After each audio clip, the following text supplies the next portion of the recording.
Welcome back. स्वागत है आप सभी का एक बार फिर। और जनाब जसप्रीत बुमराह के रिगार्डिंग काफी इंपॉर्टेंट अपडेट है। बुमराह T20 वर्ल्ड कप से बाहर हो चुके हैं। बैक पेन इंजरी की वजह से उन्हें बाहर का रास्ता दिखाया गया है। देखिए, T20 वर्ल्ड कप से पहले जसप्रीत बुमराह जैसे खिलाड़ी का टीम से बाहर हो जाना ये बहुत बड़ी लॉस है पूरे क्रिकेटिंग फैंस के लिए और साथ ही साथ भारतीय क्रिकेट टीम के लिए भी। देखिए जनाब, ऑस्ट्रेलिया के खिलाफ उन्हें मौका दिया गया था, लेकिन उस समय भी ऐसी अटकलें लगाई जा रही थी कि कहीं ना कहीं जसप्रीत बुमराह पूरी तरह से फिट नहीं है। और उसके बाद जनाब साउथ अफ्रीका सीरीज से भी उन्हें बाहर कर दिया गया था और हवाला ये दिया गया था कि जसप्रीत बुमराह पूरी तरह से फिट नहीं है। और एक बार फिर और अब जो है वो पीटीआई की तरफ से पूरी तरह से कंफर्मेशन आ चुकी है और उनके सोर्सेस ने ये साफ तौर पे कहा है कि बुमराह की इंजरी इतनी सीरियस है कि उन्हें 6 महीनों का समय जनाब लग जाएगा और इसी वजह से उन्हें 6 महीनों के लिए रिहैब के लिए एनसीए में भेजा गया है। तो सोचिए कितनी भयानक इंजरी है ये जसप्रीत बुमराह की कि उन्हें ठीक होने में लगभग 6 महीने का समय लग जाएगा। यानी अगले साल होने वाले आईपीएल से पहले जसप्रीत बुमराह ठीक होते हुए नजर आएंगे। पिछली बार देखे जसप्रीत बुमराह इस साल काफी कम क्रिकेट उन्होंने खेला है और आईपीएल के बाद लगातार उनकी लगातार इंजरी की शिकायत उनके रिगार्डिंग आ रही थी और इसी वजह से उन्हें पहले वेस्ट इंडीज के खिलाफ फिर एशिया कप से ड्रॉप किया गया था और अब T20 वर्ल्ड कप से भी उन्हें बाहर का रास्ता दिखा दिया गया है। ये बहुत बड़ी लॉस है भारतीय टीम के लिए और खास तौर पर ऐसे समय पर जसप्रीत बुमराह का बाहर होना जब आपके पास जसप्रीत बुमराह जैसे गेंदबाज का कोई सब्स्टिट्यूट टीम में शामिल नहीं है। बुमराह दुनिया के सबसे बेहतरीन गेंदबाज में से एक हैं और T20 वर्ल्ड कप जैसे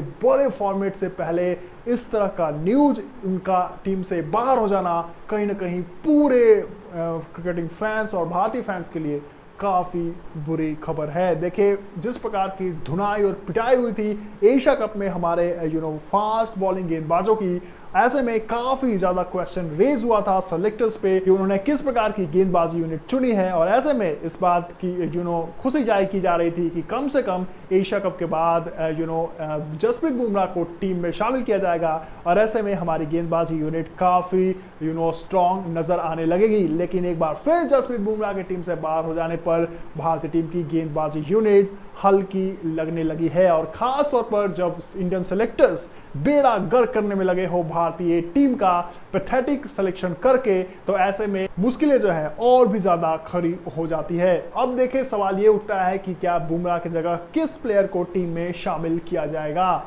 सिर्फ और सिर्फ एक खिलाड़ी है जो जसप्रीत बुमराह की जगह ले सकते हैं और वे हैं मोहम्मद शमी। शमी के अलावा जनाब अभी कोई भी ऐसे खिलाड़ी और कोई भी ऐसे गेंदबाज टीम में नहीं है जो उनकी जगह ले सकते हैं। बुमराह के बाद कोई एक इम्पैक्ट प्लेयर है जिसकी जो परफॉर्मेंस है वो काफी डिसेंट नजर आती है खासतौर पे ऑस्ट्रेलियन कंडीशन पे, तो वे हैं शमी। शमी के अलावा कोई और दूसरा सब्स्टिट्यूट नहीं होना चाहिए जसप्रीत बुमराह की जगह। तो देखना होगा कि जो सिलेक्शन यूनिट है वो क्या एक बार फिर यंग युवा ब्रिगेड की तरफ जाती है या फिर शमी को टीम में शामिल कर पाती है। ये काफी इंपॉर्टेंट होगा देखना, क्योंकि कुछ सालों से जिस प्रकार की उनकी फिलॉसफी रही है, जिस प्रकार की यंगस्टर्स वाली पॉलिसी रही है इंडियन सेलेक्टर्स की और उनका जो नतीजा है उन्हें एशिया कप में हार के साथ भुगतना पड़ा है, तो ऐसे में हम सब ये उम्मीद कर रहे होंगे कि इस एशिया कप की हार से जो इंडियन सेलेक्टर्स हैं वे सीखेंगे और ऐसे में एक्सपीरियंस खिलाड़ी की तरफ वे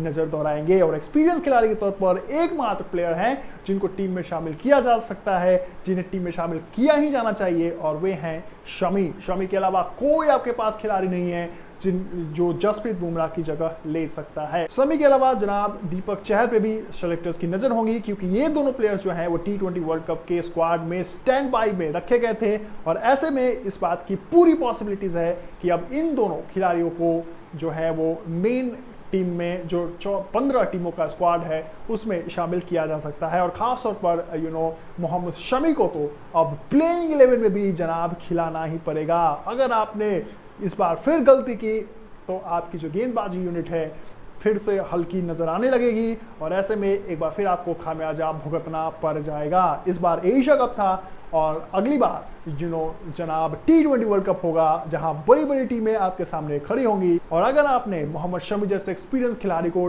टीम 11 में शामिल नहीं किया तो शायद आप नॉकआउट मुकाबले से पहले ही बाहर हो जाए। तो देखना होगा कि जो सेलेक्टर्स है वो किन की तरफ अपनी निगाहें दौड़ाते हैं। देखिए, टीम में शमी और दीपक चहर को शामिल करना काफी ज्यादा इंपॉर्टेंट है। दीपक चहर ने भी पिछले T20 मुकाबले में साउथ अफ्रीका के खिलाफ काफी बेहतरीन परफॉर्मेंस दिया था और पास में भी उनकी परफॉर्मेंस काफी शानदार रही है। तो कहीं ना कहीं जनाब दीपक चहर को और मोहम्मद शमी को टीम में 15 खिलाड़ियों को स्क्वाड में शामिल करना होगा और प्लेइंग 11 में तो शमी का खेलना एकदम तय माना जा रहा है। लेकिन देखना होगा कि क्या सेलेक्टर्स फिर एक बार भारतीय फैंस को चौंकाते हैं या फिर एक्सपीरियंस प्लेयर के साथ ही जाते हैं। इस बात की पॉसिबिलिटीज काफी ज्यादा है कि इस बार इंडियन सेलेक्टर्स गलती ना करें और मोहम्मद शमी को टीम में जगह दें। इसके अलावा जनाब ये भी काफी ज्यादा इंपॉर्टेंट है कि आप सिराज को भी टीम में वापस लेकर के आए, आप स्टैंड बाय में रखें क्योंकि आपको 2 प्लेयर्स स्टैंड बाय में रखने होंगे। तो ऐसे में आप सिराज को भी स्टैंड बाय में रख सकते हैं। सिराज भी काफी इंपॉर्टेंट प्लेयर हैं और सिराज को भी जो इंडियन सेलेक्टर्स है वो काफी समय से इग्नोर करते हुए नजर आ रहे हैं। तो ऐसे में जनाब स्टैंड बाय प्लेयर के तौर पर आप सिराज को रख सकते हैं टीम में और उनके अलावा 15 में आपको शमी को रखना ही पड़ेगा और साथ ही साथ दीपक चहर पे भी आपकी नजरें होंगी। हालांकि जनाब सोशल मीडिया पर मोहसिन खान को भी लाने की ऐसे बातें चल रही है कि टीम में मोहसिन खान को शामिल किया जाए। देखिए, मोहसिन खान काफ़ी अच्छे गेंदबाज हैं, बहुत ही इम्पैक्टफुल प्लेयर हैं और आईपीएल में हमने देखा था कि किस प्रकार की बेहतरीन परफॉर्मेंस उन्होंने दिखाई थी। लेकिन इतने बड़े टूर्नामेंट में उन्हें सीधे तौर पर टीम में शामिल कर देना, मुझे नहीं लगता कि सेलेक्टर्स ऐसा बड़ा रिस्क लेंगे और खासतौर पर तब जब आपने आवेश खान को पिछली बार टीम में शामिल करके एशिया कप हार और एशिया कप में आपकी करारी शिकस्त हो चुकी है। तो ऐसे में आप इतनी बड़ी गलती दोबारा नहीं करेंगे। नो डाउट आवेश खान और मोहसिन खान की कंपैरिजन नहीं हो सकती।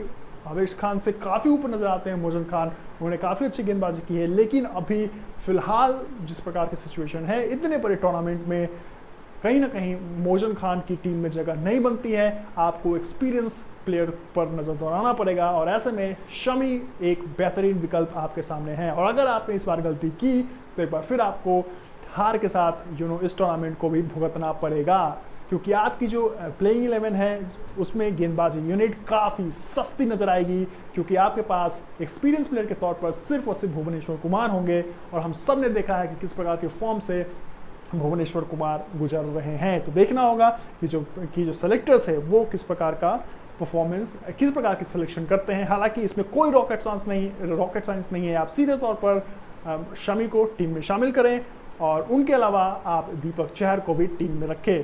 तो कहीं ना कहीं भारतीय टीम मोहम्मद शमी, भुवनेश्वर कुमार, अर्शदीप सिंह और हार्दिक पांड्या ये 4 फास्ट बॉलिंग के साथ जा सकती है और इसके अलावा आपकी नजरें दीपक चहर पे भी होगी। आप चाहे तो भुवी की जगह दीपक चहर को भी टीम में शामिल कर सकते हैं। इसके अलावा कोई दूसरा प्लेयर नहीं है जिन्हें फिलहाल टीम में मौका दिया जाना चाहिए। अगर आपने कुछ बड़ा सरप्राइज दिखाया तो एक बार फिर आपको हार के साथ इस टूर्नामेंट को भी भुगतना पड़ेगा। आप सीधे तौर पर मोहम्मद शमी को टीम में शामिल करें और इनके अलावा आप सिराज को स्टैंड बाय पे रखें, तभी जो है वो भारत की जो पेसर्स यूनिट स्ट्रॉन्ग नजर आएगी। देखिए, जसप्रीत बुमराह काफी इंपॉर्टेंट प्लेयर्स थे, अगर वे टीम में होते तो कहीं ना कहीं एक काफ़ी इम्पैक्टफुल हमारी प्लेइंग 11 होती, खासतौर पर पेसर्स को देखते हुए। लेकिन क्योंकि अब जसप्रीत बुमराह टीम में शामिल नहीं होंगे, उन्हें अब वे T20 वर्ल्ड कप का हिस्सा नहीं होंगे, तो ऐसे में एकमात्र प्लेयर जो उनकी जगह ले सकेगा वो है मोहम्मद शमी। शमी के अलावा आपके पास कोई दूसरा इम्पैक्टफुल प्लेयर नहीं है, कोई एक्सपीरियंस प्लेयर नहीं है जो उनकी जगह ले सके। तो आई होप कि आने वाले टाइम में जो अनाउंसमेंट होगी उसमें हम देखेंगे जसप्रीत बुमराह का जो सब्स्टिट्यूट होंगे वो मोहम्मद शमी होंगे। इसके अलावा जनाब आप क्या सोचते हैं, किस प्लेयर को मौका मिलना चाहिए? क्या भारतीय टीम को एक्सपीरियंस प्लेयर के साथ जाना चाहिए या फिर किसी नए गेंदबाज की तरफ जाना चाहिए? आप अपनी राय भी हमें जरूर बताएं। इसके अलावा जो कुछ भी अपडेट्स होंगे इसके रिगार्डिंग उससे हम आपको रूबरू कराते रहेंगे। फिलहाल इजाजत दें। Thank you so much for watching, love you all, take care and bye bye.